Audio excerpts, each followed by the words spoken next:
പോന്നൂർ ശിവനടയിലെ ലക്ഷം വീട് കോളനിയിൽ കിണർ വൃത്തിയാക്കുന്നതിനിടെ മണ്ണിടിഞ്ഞ് കിണറിനുള്ളിൽ കുടുങ്ങിയ മധ്യവയസ്കൻ മരിച്ചു. തോളൂർ ചൂണ്ടപുരയ്ക്കൽ കൊട്ടിലിങ്ങൽ കുട്ടാപ്പു മകൻ അപ്പുവാണ് മരിച്ചത്. ഇന്നലെ ഉച്ചതിരിഞ്ഞ 3:30യോടെയാണ് അപകടം. കുന്നംകുളത്ത് നിന്നും തൃശൂരിൽ നിന്നുമുള്ള ഫയർഫോഴ്സും ആക്സ് പ്രവർത്തകരും എത്തി 5 മണിക്കൂർ നേരം പരിശ്രമിച്ചാണ് അപ്പുവിന്റെ മൃതദേഹം പുറത്തെടുത്തത്. പോന്നു കുഞ്ഞാണിപ്പറമ്പിൽ ശങ്കരൻകുട്ടിയുടെ വീട്ടിലെ 25 അടി താഴ്ചയുള്ള കിണറ്റിലെ ചേറ് നീക്കുന്നതിനിടെയാണ് ദുരന്തം സംഭവിച്ചത്.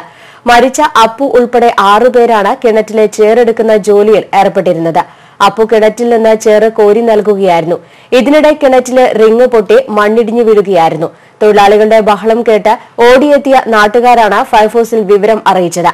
സംഭവം അറിഞ്ഞ മന്ത്രി CN Balakrishnan, RDO C Raveendran, Peramangalam CI TR Rajesh, SI മാരായ Paulose, Davis, Thrissur fire station officer Ashraf Ali എന്നിവർ രക്ഷാപ്രവർത്തനത്തിന് നേതൃത്വം നൽകി.